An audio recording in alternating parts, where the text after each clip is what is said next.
This podcast is brought to you by Kempower, the reliable, quick, and scalable EV charging solutions for everyone and everywhere. And StarCharge, the largest EV charging manufacturer in the world, and is also a provider of residential and commercial battery storage.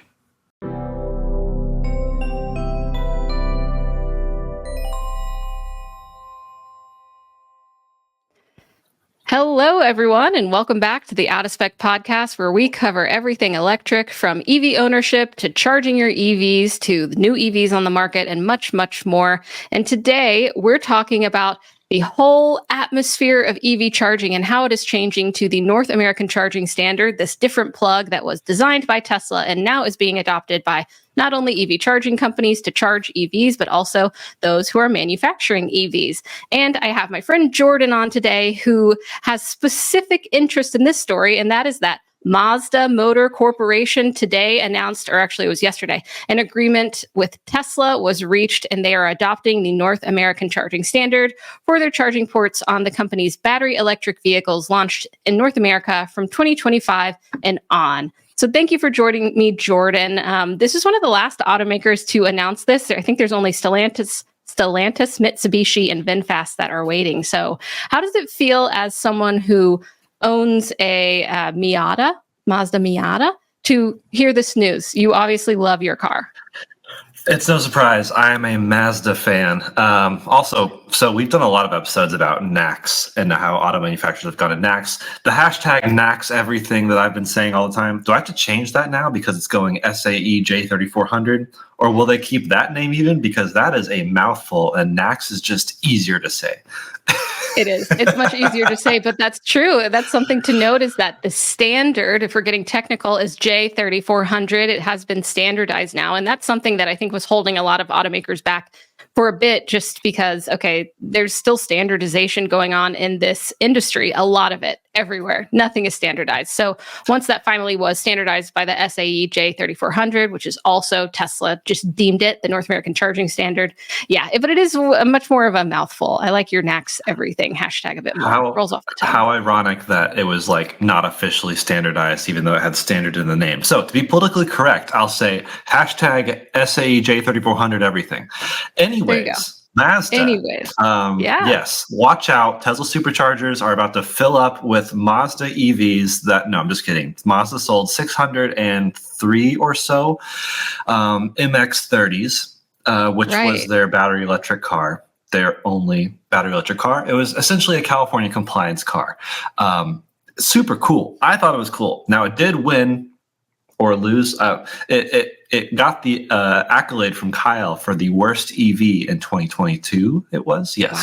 Wow. So we, or 2021, whenever it came out, Kyle gave it the award of the worst EV of the year. So it wasn't great, but part of that was because it had a 100-mile, nearest makes no difference range, and it costs 30-ish thousand, mid-30s, which on one hand, for a slightly premium, I'm not going to say luxury, just slightly premium SUV, that's a great deal. But for the specs on paper, slow, no range, total failure for how most people view it. Now, other markets, as people are maybe ferociously typing the comments about, did get a range extender version, or REX as we affectionately call it, which is a rotary range extender. Mazda's famous for the rotary engine, perk of the RX-7, RX-8, other models that had it. Super cool that they had that, just didn't come to our shores, which was a bummer, because I thought that would be a really fun daily driver. It's no surprise that many people know I'm a Mazda fan, but not a fanboy. I will call them out when they do things wrong, such as their EV strategy.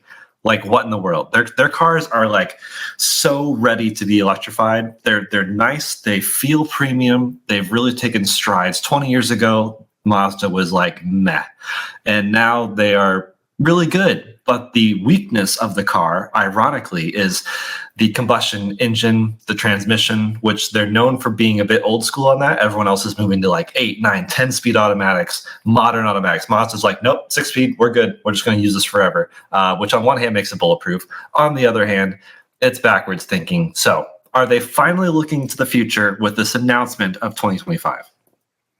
Yeah, I mean, that's what we hope, right? But you're right. You talked about this MX-30, which was kind of their only, well, it's their only BEV that they ever offered. And it was very localized, like you said. So I looked into what they had put out there about their electric strategy. And of course, the next announcement, they're coming along, they're saying, once we have EVs, they'll have access to at least 15,000 superchargers across North America.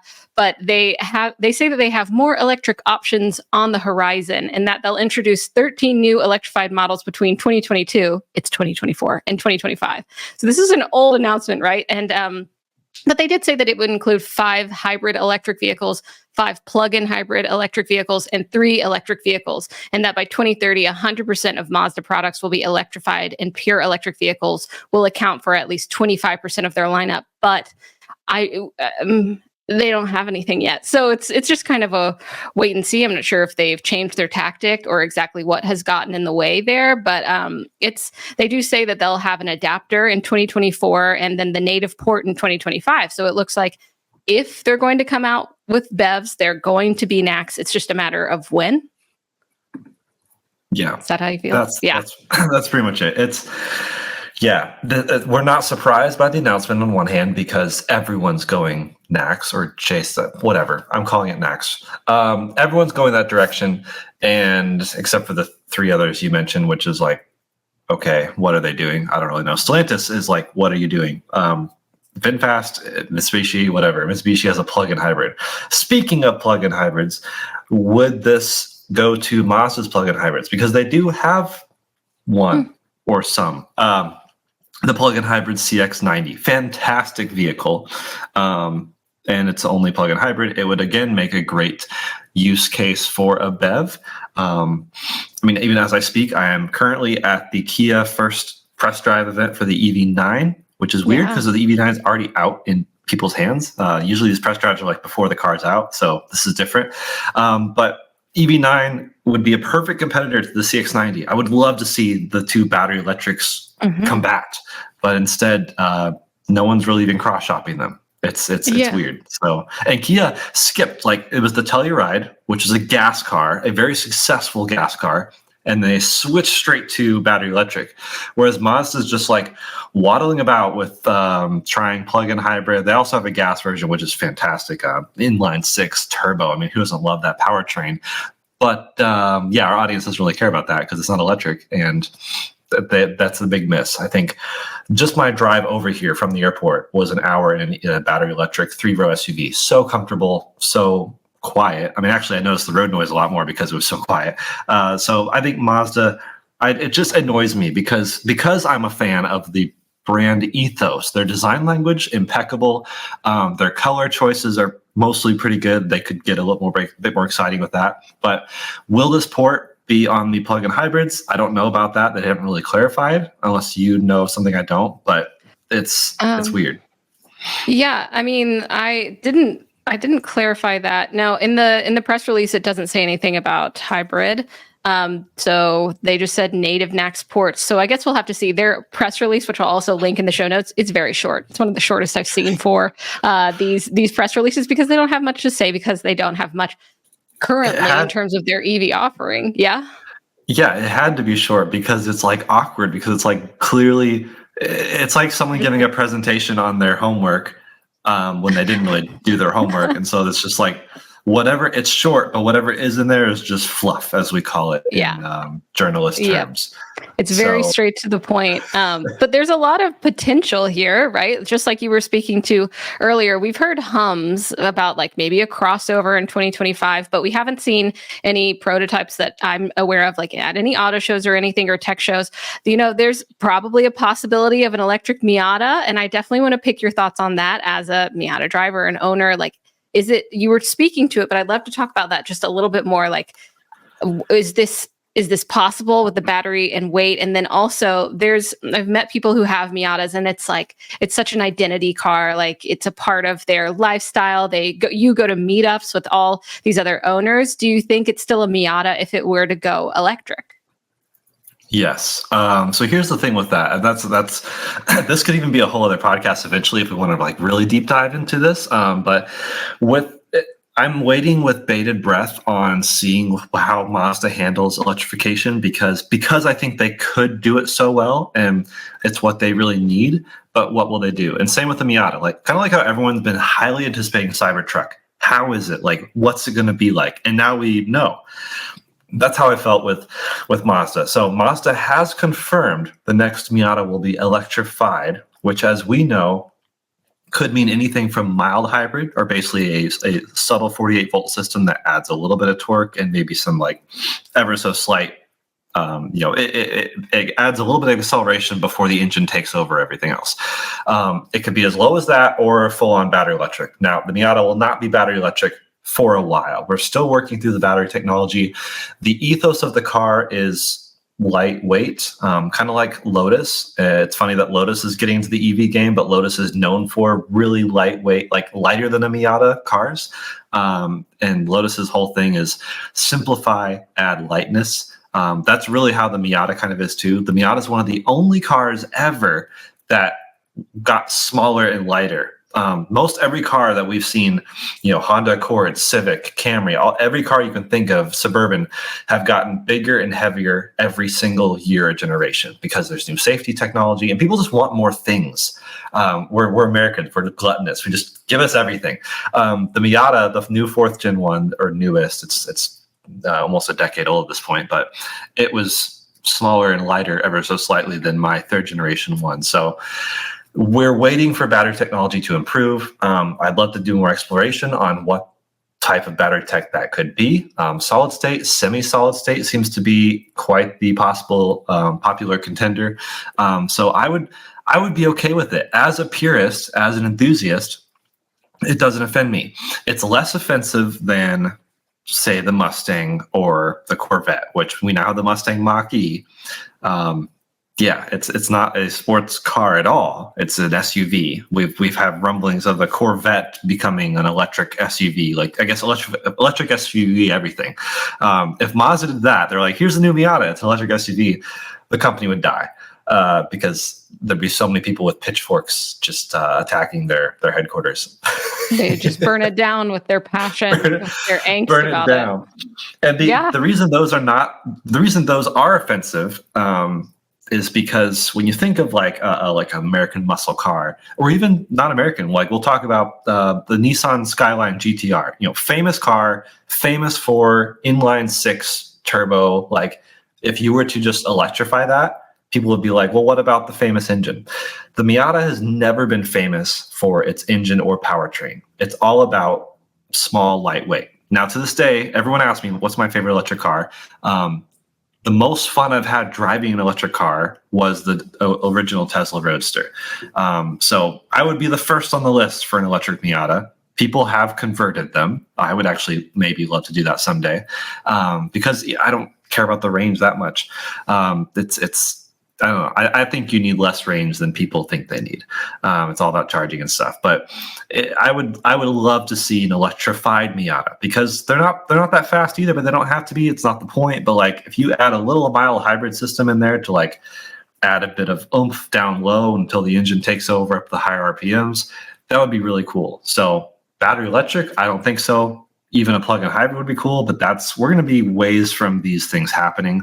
And it's annoying because I don't know how long. It doesn't feel like Aptera or Elio or these things where it's like, are they ever going to come out? It's like, we know Mazda will go electric. It's just not in the time frame that they hoped or we hoped. Yep. I definitely think that's also why they weren't in a rush to announce it, because they're like, listen, we're not really going to be incorporating this technology anytime super soon, but all right. I guess something came along that was like, yeah, we're going to do it. It's 2024. Let's just make the announcement and the agreement with Tesla.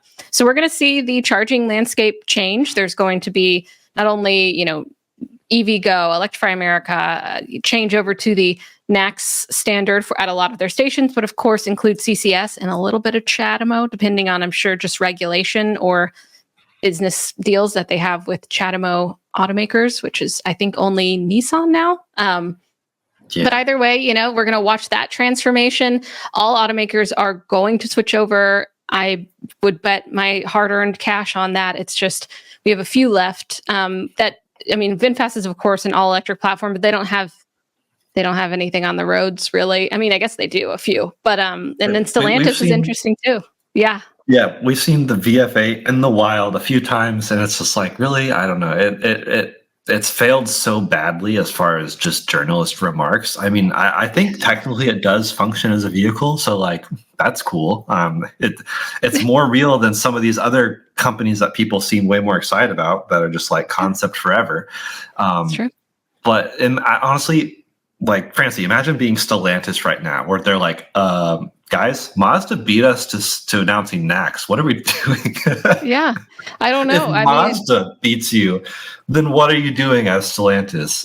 Unless they have something else up their sleeve, which just seems silly at this point. So I don't know. Your guess is as good as mine for that. Still waiting, I guess. Maybe they're not in a rush. Maybe they have some things cooking that we just aren't even aware of. But that makes it another automaker. But we knew a long time ago that this is where the technology is going. This is how we're going to be charging our EVs in the US, in North America, Canada? Yeah. Okay. Yeah. North America, I guess. Yeah. Yeah. Yeah. It is the North American charging standard. So, cool to see it unfold. Good insight into just how things are coming along. Not super exciting. We know it's going to happen, but as a driver of that automaker, I definitely wanted to hear your input on this and kind of see where we think their electric future is going to look and going to go. And so I guess we'll just have to wait and see, as we do with a lot of things, but we will see who comes out next. If you had to guess, Stellantis, Mitsubishi, or VinFast, who do you think it'll be? It needs to be Stellantis. That's the thing, but I don't know. I'd love to see an electric Jeep. I mean, they showed off their Magneto concept, which was a Jeep battery electric with a manual, which is the coolest thing ever. So we know they have electric things cooking. I mean, the new Challenger, the Ram Rev is, yes, technically not full battery electric, but there's a lot of things riding on their electric strategy. So where does this play into it? I don't know. Also, I don't know if we touched on the fact that the existing 600 customers with their Mazda MX-30s, will they be getting adapters? Will Mazda offer retrofits? Like, how do they play into it? I hope they I don't know. I hope they do for the sake of those customers. But if for some reason the MX-30 just dies a horrible death and they're on the used market for like 10 grand, I want one. I would be that person to daily that around Colorado, because no one else would. And that's me as a person.